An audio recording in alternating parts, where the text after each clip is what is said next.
कि नए नोट छापे जाएंगे जिससे अर्थव्यवस्था में सुधार हो जाए। क्या नए नोट छापने से समस्याएं हल हो जाएंगी हमारे देश में? नए नोट छापने से अर्थव्यवस्था सुधरती है? नए नोट छापने से अर्थव्यवस्था सुधरती है? नए नोट तो रोज छपते हैं, आज तक सुधरी अर्थव्यवस्था? ये जनता को बहकाने का एक तरीका है। और नए नोट क्यों छापेंगे? उतना ही तो छापोगे जितना रिजर्व बैंक का एक हिसाब है, उससे ज़्यादा कैसे छाप दोगे? मैंने तो यहाँ तक सुना है कि जितना नोट छपता है उतना सोना रिजर्व बैंक में रखना पड़ता है, तो फिर ये कहाँ से लाएंगे? जो बाबा रामदेव हैं उन्होंने कहा था पहले जो बड़े नोट हैं 1000 का 500 का इसको बंद करना चाहिए, इससे एक तो करप्शन कम होगा और जो अर्थव्यवस्था भी सुधरेगी। लेकिन उसके बावजूद मोदी सरकार 2000 का नोट ले आई, वो नोट अब आजकल गायब है और मोदी जी सरकार कह रही है कि नए नोट छापेंगे, फिर से हम अर्थव्यवस्था डूबती जा रही है। भैया ये बाबा ना तो देश का ना सरकार का, वो सिर्फ अपने धंधे का है और उसको भी मोदी की तरह खबरों में रहने की आदत है। मोदी जी ने नोटबंदी कर ली, जीएसटी ले आए, बहुत सारा टैक्स भी जो है कलेक्ट कर रहे हैं पूरे देश से, लेकिन अर्थव्यवस्था उनके हाथ में नहीं है। क्या मोदी जी फेल है अर्थव्यवस्था के मामले में? मोदी जी अर्थव्यवस्था नहीं, हर चीज़ में फेल है।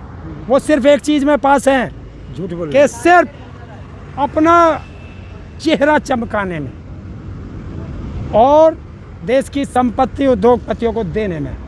और वो उद्योगपति भी सिर्फ दो गिने चुने, अडानी और अंबानी।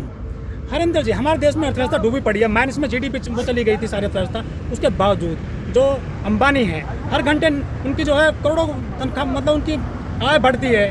ये कौन सा काम कर रहे हैं इतना बड़ा कि इनकी बढ़ रही है, देश डूब रहा है? देश की 50 लाख करोड़ की संपत्ति जब देश का प्रधानमंत्री उसको 11,000 करोड़ में देगा तो संपत्ति उनकी बढ़ेगी या तुम्हारी बढ़ेगी? बताइए। देश गरीब है लेकिन व्यापारी जो है माला माल होते जा रहे हैं। देश गरीब नहीं है, नेताओं ने देश को गरीब बना रखा है जनता को दिखाने के लिए। आप मुझे बताइए नोटबंदी से क्या फ़ायदा हुआ? मोदी जी कहते हैं नोटबंदी से काला धन आ गया। जीएसटी से कई लाख करोड़ का फ़ायदा हुआ, सारे देश की संपत्ति बेच दी, वो पैसा आया और रिजर्व बैंक खाली कर दिया गया, आपदा वाला कोष भी खत्म। और इस बार किसानों और पैसा गया कहाँ? गया कहाँ? वो गया सिर्फ अपनी चेहरा चमकाने के लिए। जो उद्योगपतियों ने पैसा दिया था, हर घंटे टीवी पर मोदी जी दिखाई देते हैं, वो विज्ञापन में पैसा जो जाता है। जो ये बड़े बड़े चैनल जिन्हें तुम मेन स्ट्रीम मीडिया कहते हो, हम लोग इन्हें मोदी मीडिया कहते हैं, इन लोगों पर जो एडवर्टाइजमेंट चल रहा है उनको 5-5, 10-10 दिन का पैकेज दिया जाता है कि सरकार की गलत नीतियों को छुपाकर सरकार की दशा और दिशा चमकाइए। वो पैसा कहाँ से? सारे हथकंडे फेल हो गए हैं सरकार के उसके बावजूद किसान सरकार को घेर रहे हैं। देखिए आज की एक नई खबर, तुम्हें नहीं अपडेट नहीं हो तुम लोग। उत्तर प्रदेश के अंदर 250 विधायकों ने मोदी के खिलाफ सिग्नेचर करके दे दिए हैं। वो जो योगी के वो जो राधा मोहन मिला ना आनंदीबेन से, और वो जो लिफाफा दिया गया वो वही था कि 250 विधायकों के सिग्नेचर योगी जी के खिलाफ हैं। तो फिर जब 250 विधायक योगी जी के खिलाफ हैं तो वो मुख्यमंत्री पद पर क्यों हैं? सरकार गिर जाएगी। सरकार गिरनी चाहिए। आनंदीबेन को तुरंत संज्ञान लेकर के राष्ट्रपति शासन की सिफारिश भेजनी चाहिए। लेकिन लोगों को तो योगी जी पसंद है ना, उनकी छवि अच्छी है यूपी में। क्यों? अगर लोगों को योगी जी पसंद है तो जो 250 विधायक हैं वो लोग हैं या जानवर हैं? वे भी तो इसी के चुने हुए हैं। विधायकों वाली ये खबर आपको कहाँ से मिली है? कहाँ से मिली? तो बंद लिफाफा था। बंद लिफाफा कैसे पढ़ लिया आपने? सत्य न्यूज ने खोल दिया। सत्य न्यूज ने एफआईआर हो जाएगी उन पे। 99 विधायकों के कैमरे पे वो ले चुका है, जो सत्य है खबर, जिन्होंने 250 लोगों ने सिग्नेचर करके दिए। सत्य खबर। सत्य खबर। बड़ा पत्रकार है, छोटा मोटा पत्रकार नहीं है भारत का। आशुतोष जी कोई छोटा मोटा पत्रकार नहीं है। लेकिन मेन स्ट्रीम मीडिया में तो खबरें गायब हैं। कैसे चला देंगे? यही तो पैसा खत्म हो रहा है देश का, कि जो देश को सच्ची खबर मिलनी चाहिए वो मेन स्ट्रीम मीडिया नहीं दिखाएगा, जो सरकार कहेगी उसको मेन स्ट्रीम मीडिया दिखाएगा। अगर 250 विधायक खिलाफ हैं योगी जी के, तो सड़क पे क्यों नहीं आ रहे हैं वो खुल करके? आएंगे आएंगे आएंगे। क्या उनको कोई डर है किसी प्रकार? हाँ डर है। क्या डर है? ठुकवा देगा। अच्छा। मोदी जी योगी जी की एक ही तो नीति, ठोक दो। जो सरकार के खिलाफ बोले ठोक दो। तो आप भी तो खिलाफ ही हैं जब लिफाफा दिया। हाँ तो अब आएगी ना वो खबर, आओ ये सामने।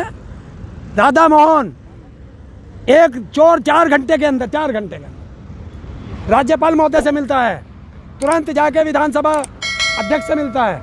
क्या है ये खेल क्या है?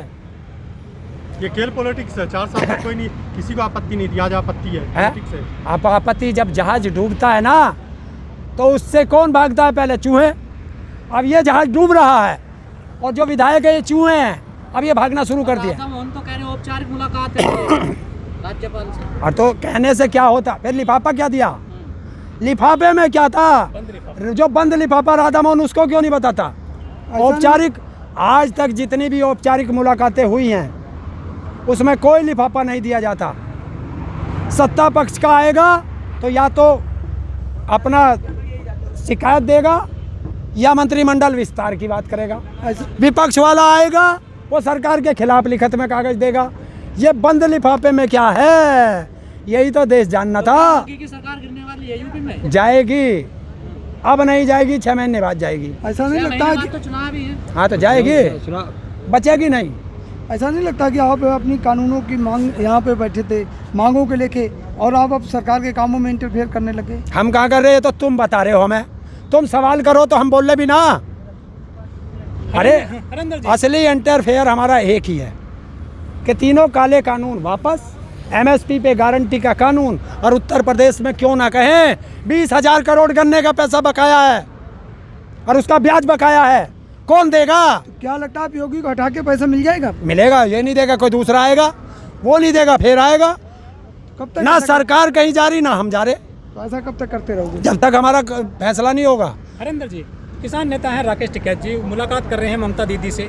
क्या नया समीकरण बना रहे हैं उत्तर प्रदेश के लिए? यारो तुम पहले से पहले एक ये पत्रकारों की एक ये होती है कि एक सोच बना लेते हैं। वो गए हैं, पश्चिम बंगाल में नई सरकार बनी है और उस सरकार से बात करेंगे कि जो बंगाल के हमारे किसान हैं, जो सुविधाएं उन्हें नहीं मिल रही राज्य सरकार की तरफ से, वो उन्हें सुविधाएं दी जाएं। क्या दिक्कत है? क्योंकि चुनाव से पहले हमारे किसान नेता गए थे तो किसानों ने अपनी समस्याएं बताई हैं उन्हें। उन समस्याओं पर बात करेंगे राज्य सरकार से, और बाकी आज कल में आ जाएंगे वापस, अपनी बात करेंगे।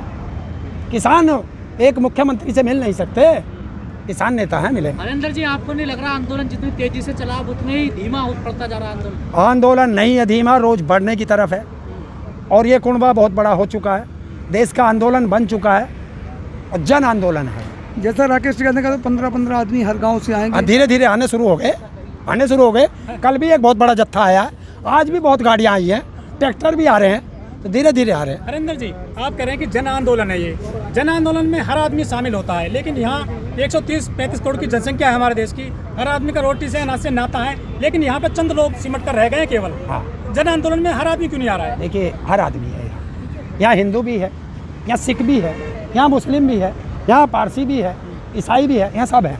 लेकिन एक दिक्कत है, कुछ लोगों को दिक्कत है कि अभी ट्रेन नहीं चली, कुछ लोगों को दिक्कत है बीमारी है, और देश में कुछ लोग गरीब हैं।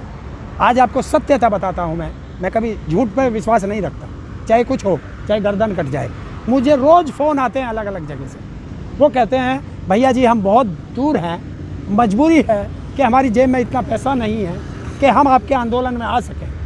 इस आंदोलन के साथ हम तन मन से हैं, धन हमारे पास नहीं है। मैंने उनसे कहा बहुत अच्छा, आप जहाँ हैं लिखिए, बोलिए, जहाँ हैं सरकार वहीं से सहयोग। सरकार पर दबाव कैसे बनेगा कानून वापस कराने के लिए? ऐसे तो नहीं, दबाव राकेश जी ने बताया नहीं, चलेगा आंदोलन, लंबा चलेगा, नहीं बनेगा दूसरी आएगी, सरकार तो टस से मस नहीं तो दूसरी आएगी, जो आएगा। उन्होंने देखिए राकेश जी का बिल्कुल साफ बयान है, मैं उनके शब्द दोबारा दोहरा सकता हूँ। भारत सरकार इन तीनों काले कानूनों को वापस लेगी, भारत सरकार इन एमएसपी पे गारंटी का कानून बनाएगी, तब किसान की वापसी। हरिंदर जी, दिल्ली में एक आंदोलन चला था शाहीन बाग का, हाँ। महिलाओं ने उस आंदोलन की अगुवाई की थी बड़े पैमाने पर, रात दिन का आंदोलन था वो। किसान आंदोलन चल रहा है, जन आंदोलन है आपकी नज़र में, ये क्या मुसलमान इसमें है कुछ, वो अपना लंगर लगा रहे हैं क्या? देख भाई, देख मेरी बराबर में खड़े थे कि ये रहा मुसलमान ही, ये तो ये पहले से नहीं खड़ा। एक लंगर कितने? और एक मिलकर के 11 होते हैं, और अगर एक और मिल जाए तो 111 होते हैं मुसलमानों के लंगर। देखो चल रहे मुस्लिम भाइयों के, वो चल रहा है शामली वाला लंगर जो है, उसमें हिंदू और मुस्लिम दोनों मिलकर चला रहे हैं। आप देख रहे हो राकेश टिकैत जी जब अलग अलग जाके महापंचायतें करते हैं, उसमें हिंदू हो, मुस्लिम हो, सिख हो, ईसाई हो, सारे लोग आते हैं।